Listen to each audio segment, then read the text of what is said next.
주요 이슈 마켓 리더와 이야기 나눠보는 시간으로 이어가도록 하겠습니다. 앞서서 예고해드렸는데요. 유통주 살짝 짚어보려고 하는데 여기서 또 매경 베스트 애널리스트 모셨습니다. 오늘은 이베스트 투자증권의 오리나 연구원입니다. 어서 오세요. 안녕하세요. 반갑습니다. 네. 너무 또 화사하고 예쁜 분이 오셔가지고 시청자분들이 또 정보도 잘 듣고 화면도 잘 보실 것 같은데요. 네. 자, 오늘 주제 무엇인지부터 저희가 화면을 통해서 공개하겠습니다. 유통주, 사실은 조금 부진한 흐름이 나타나고 있습니다. 경기 침체의 영향이겠죠. 그래서 향후 전망은 어떤지 그 안에서도 종목 이야기까지 나눠보도록 하겠습니다.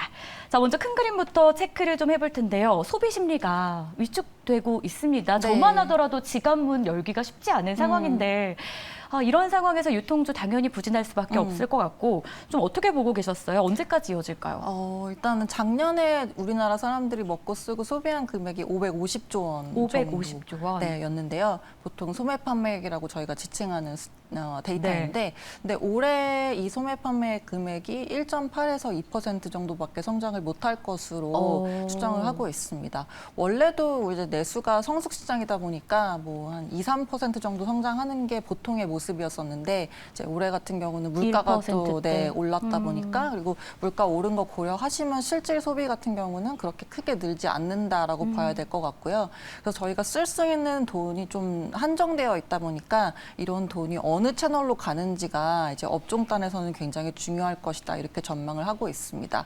그래서 3월에 소비자 심리지수를 보시면은 92포인트로 2월 대비는 좀 올라오긴 했거든요. 네. 근데 잘 아시겠지만 이제 100포인트가 기준선이기 때문에 그 밑에 있다라는 거는 그렇게 긍정적인 전망은 하고 있지 않다 이렇게 보실 수가 있을 것 같고요. 그래서 저희가 근데 또 신기한 거는 돈을 많이 안 쓴다고는 하는데 요즘 저희 여의도 더현대서울에 가면은 사람 너무 많죠. 네, 특히 이제 Z세대 분들이 굉장히 많이 돈을 쓰고 계시는 게 평일에도 정말 사람이 많더라고요. 외국인들도 되게 많아졌고요. 방금도 IFC에서 밥 먹고 왔는데 정말 관광객이 확 느는 게 체감이 되더라고요. 그래서 그렇게 또 돈이 나갈 때는 나가고 있다 보니까 그 소비가 어느 쪽으로 가는지에 대해서 주시할 필요가 있다. 그래서 그런 측면에서 업종단에서 아이디어가 나올 수 있다 이렇게 보고 있습니다. 그렇다면 유통 전반적으로 봤을 때는 언제 개선될 것이다라고 이야기하기는 좀 어렵고 그럼 좀 어느 섹터로, 어느 채널로 이동하는지를 볼 필요가 있을 것 같은데 분명 고물가 상황에서도 수혜를 누릴 수 있는 채널이 있지 않을까라는 생각도 듭니다.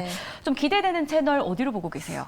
결국에는 편의점이 가장 좀 편안한 선택지다 이렇게 말씀을 드리고 있습니다. 접근이 쉬워서요? 네, 그리고 이제 가격이 많이 인상이 됐잖아요. 보통 지금 얘기하고 있는 과자라든지 가공식품도 다 올린 상황이고 그리고 또 한 가지 외식 물가가 많이 올랐다 보니까 이제 이런 부분들이 좀 외식 수요를 대체할 수 있는 그런 채널로 활용이 될 수 있다 이렇게 보고 있습니다. 저희가 2014년, 15년 편의점이 처음 좀 BGF 리테일 상장했을 때만 해도 당시 막 이제 김혜자 도시락이 처음으로 이제 나와가지고 히트를 쳤을 때였었거든요. 근데 그때만 해도 이 5,000원 도시락이 나오면 고가라 그랬었어요. 느낌이 좀 그랬던 것 같아요. 그래서 저희가 펀드 매니저랑 미팅하면은 아니 김밥 천국 가면은 뭐 국물도 주고 다 치워주고 그러네요. 그렇게 싼데 왜 굳이 5,000원짜리 도시락이 편의점 잘 팔리겠냐라고 했는데 지금 물가가 너무 올라서 5,000원짜리 도시락이 이제는 가성비가 있는 도시락이다라고 언론에 회자가 되고 있다 보니까 그런 비싸진 외식 수요를 그리고 또 배달비도 워낙에 올랐다 보니까 배달비가 5,000원이에요. 네, 많이 올랐어요. 그래서 그런 것들이 이제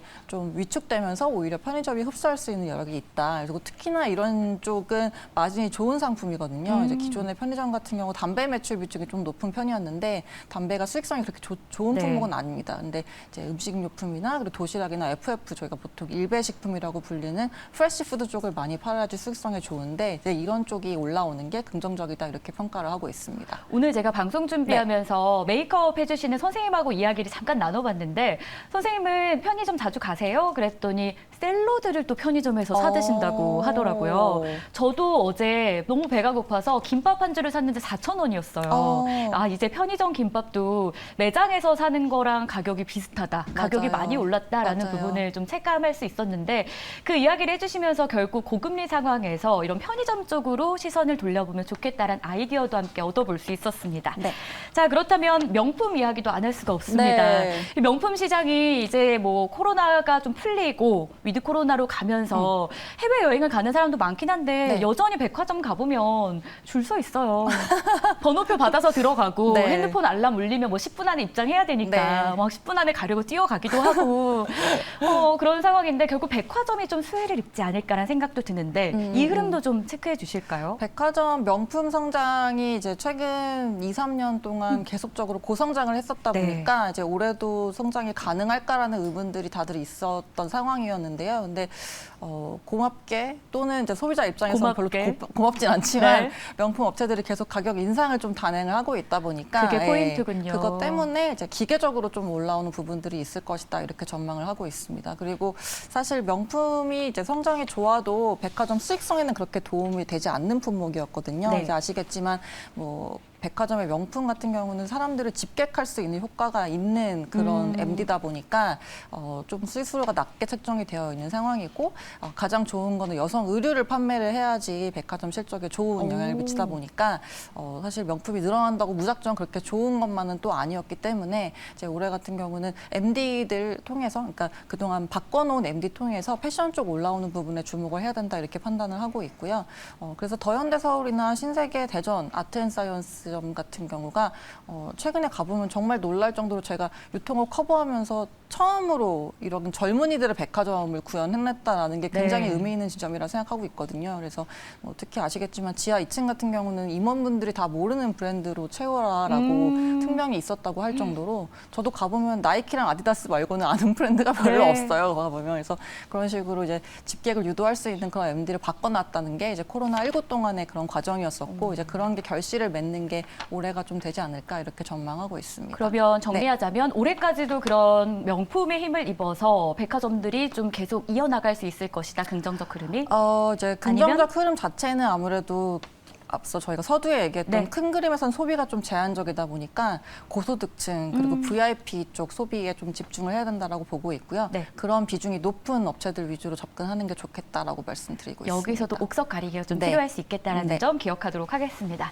자, 이번에는 쿠팡 이야기 또 유통하면 안 할 수가 네. 없습니다. 물론 뭐 글로벌 상장된 기업이긴 합니다만 유통 안에서 빅3에 꼽힐 줄은 정말 몰랐는데 어느새 눈 깜짝할 사이에 빅3가 되어 있었고 네. 저도 구매할 게 없는데도 그 사이트에 들어가서 뭐 살 거 없나 하고 보고 있더라고요.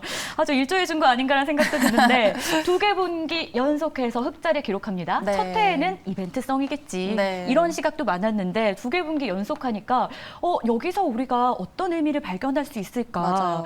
그런 이야기들이 있더라고요. 네. 어떻게 보세요? 그러니까 올해가 이제 이커머스 업체들한테는 굉장히 중요한 한 해가 될 네. 걸로 보고 있는 이제 해인데요. 이유는 코로나 때문에 다들 온라인 쇼핑을 많이 하셨다 보니까 이제 올해 더 큰 성장을 만들어내려면 더더욱 더 큰 퍼센티지로 성장을 해야 되다 보니까 베이스가 높아져서 부담이 좀 있는 상황이라고 보시면 되겠습니다. 그래서 이제 쿠팡의 실적을 봤을 때에도 사실 흑자를 낸 거가 저희가 그 부분별로 뜯어보면은 네. 이 매출 총익률이 굉장히 좋아졌어요. 그러니까 매출 총익률 좋았다는 거는 원가가 좀 절감됐거나 그게 아니면 이제 좀 더 비싸게 팔았거나 둘 중에 하나이기 때문에 이제 마진이 좀 좋아졌다 이렇게 판단을 하고 있고요. 그래서 최근에 이제 CJ 제일제당하고도 약간은 갈등은 아니라고 말씀을 하시니까 뭐 누가 봐도 갈등 아닙니까? 근데 뭐 갈등은 아니라고 네. 하시니까 뭐 그런 이슈들도 보시면은 아무래도 조금 더 저렴한 가격에 납품을 받아야지 좀 유리한 이제 맞아요. 흐름으로 가다 보니까 이제 그런 이슈들이 있다라고 보고 있고요. 그래서 사실 올해 서두에 말씀드린 것처럼 소비가 제한적인데 네. 여기서 이커머스로 과연 얼마나 올까인 거가 이제 퀘스천 마크일 거죠. 근데 저희가 매출을 만드는 이제 구성 요소가 한 사람당 쓰는 금액 그리고 한 사람 그 고객 수 그러니까 P 곱하기 Q를 봤을 때 네. 지금 한 사람당 쓰는 금액은 이제 그 지난 분기에 298불이었거든요. 한 분기에. 네. 그러니까 한 달에 한 10만 원 조금 못 미치게 쓰고 있는 상황이고 근데 저희가 쿠팡에서 이제 10만 원 넘게 뭘 더 한 달에 살려면 물티슈랑 이제 휴지나 뭐 네. 생수 이런 걸로는 안 된다라는 맞아요. 거죠. 물건다운 어떤 그쵸. 이벤트성 물건이 물건다운 있어야 돼요. 뭔가 이제 옷이나 맞아요. 뷰티나 좀 관여도가 높은 상품들을 사야지 이제 좀 더 객단가가 올라갈 테고요. 그리고 이제 Q로 봤을 때는 지금 우리나라 가구 수가 한 1,400만 가구 정도 되거든요. 네. 근데 쿠팡에 이제 활성 고객 수가 1,800만이 나왔어요. 그러니까 보통 저희가 와우를 한 집에 하나씩 보통 쓴다고 치면은 네. 이제는 진짜로 돌아가신 분들 깨워서 쿠팡 와우 하라고 해야지 이제 큐가 늘어날 수 있는 거죠. 내지는 해외 진출을 하거나. 근데 뭐 이번에 일본 접는다라고 퀵커머스 중단한다 했으니까 해외 진출도 약간은 좀 어려울 수 있고, 그래서 그런 부분들 고려했을 때 이제 쿠팡의 매출 성장 뭐 이런 것들을 이끌어내려면 결국에는 이제 단가를 올려야 되는 상황이다. 그래서 이제 뭐 엊그저께 뉴스 나왔지만은 로켓크로스나 이런 것들 좀 네. 개편한 게 좀 같은 맥락이다 이렇게 말씀을 드리고 있습니다. 네. 너무 말씀 재밌게 해주셔가지고 제가 웃음이 터져서 방송 사고를 낼 뻔했습니다. 네. 쿠팡에 대해서 자세하게 얘기해 주셨는데 그중에 또 눈에 띄었던 게 CJ와의 갈등 아닌 네. 갈등이잖아요. 우린 갈등 아니다라고 하지만 누가 봐도 이 가격 납품 단가 이걸로 인해서 갈등이 벌어졌고, 일각에서는 CJ가 좀 너무했다는 말도 있는데 결론적으로는 쿠팡한테 더 유리한 상황이 되지 않을까라는 기사도 나오고 있더라고요. 그럼 어떻게 진행되고 있나요? 일단은 CJ CJ 제일대당에서 네. 이제 주총회 열면서 그날 대표님이 이제 인터뷰 하실 때 갈등은 아니고 협의하는 과정이다라고 공식적으로는 말씀을 하셨었고요. 그래서 저희가 봤을 때 일단 결론이 어떻게 날지는 이제 두고 봐야지 네. 아는 거겠지만은 CJ 입장에서는 사실 입점할 수 있는 다른 채널들이 워낙에 많아지고 있어서 지금 협력하고 있는 채널도 뭐 네이버 플러스, 뭐 마켓컬리, 쓱닷컴 여기저기 지금 대안이 많다 보니까 이제 그쪽으로 확장을 하고 있는 상황이고, 그리고 아시겠지만 네이버 같은 경우도 CJ 그룹의 각 계열사랑 지분 교환을 하면서 좀 협력을 늘려 나가고 있는데, 이제 그중에 CJ 대한통운도 한 축이거든요. 그래서 이쪽도 도착 보장 서비스라고 이제 쿠팡에 준하는 그런 이길 배송 서비스를 시작을 하다 보니까 사실 쿠팡이 제공하는 로켓 배송이 이제 뭐 다른 업체들도 가능하게 되다 보니까 그런 측면에서 봤을 때는 굳이 쿠팡을 고수할 필요는 없다. 그래서 끝까지 하겠지만은 과거 대비 그렇게 쿠팡이 우위에 있는 것 같지는 않다라고 저희는 생각하고 있습니다. 네. 좋습니다. 그렇다면 쿠팡 한 가지 이슈 더 있죠. 앞서서 네. 크로스 서비스 이야기를 해주셨는데 소비자 입장에서 느끼는 건 아닌 것 같고 네. 이 서비스가 판매자 입장에서 좀 느낄 수 있는 영역이에요. 정확하게 뭔지 좀 설명해 주시면 좋을 것 같고 네. 이게 또 쿠팡의 수익성과 어떤 연관이 있을지 기대감 가질만 할까요? 일단은 쿠팡의 이 로켓 배송이라는 거는 원래 쿠팡이 직접 물건을 매입해서 재고로 가지고 있는 것들만 이길 배송이 됐기 때문에 저희가 검색해보시면 로켓 배송 딱지가 붙어 있는 거는 맞아요. 쿠팡이 직접 매입을 한 거고, 그게 아니고 좀 더 시간이 걸리는 거는 그냥 판매자분들이 입점해서 판매하시는 물품이라 보시면 되는데요. 근데 그런 판매자분들도 빠른 배송을 이제 하고 싶으실 거잖아요. 맞아요. 왜냐하면 그렇게 해야 물건이 잘 팔리니까. 그래서 그런 서비스만 이용할 수 있게 했던 게 이제 과거에 제트배송이라는 서비스였었고, 네. 그걸 이름을 바꿔서 로켓 그로스로 바꿨고, 그리고 이번에 로켓 그로스의 요금 체계를 바꾼 거라고 보시면 되겠습니다. 그래서 원래는 이 서비스를 이용하려면 물품가에 이제 일정 비율을 곱해가지고 그거를 이제 과금을 했었거든요. 예를 들어서 10,000원짜리를 판매를 한다. 근데 제가 로켓 그로스를 이용하고 싶다라고 하면은 30%에 대한 이용료를 내고, 이제 30% 추정이고요.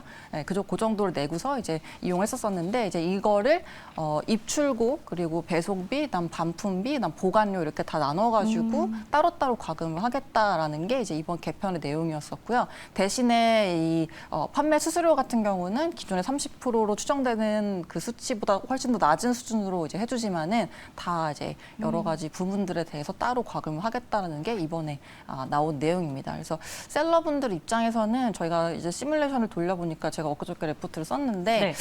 고가 상품 같은 경우는 오히려 유리해졌고요.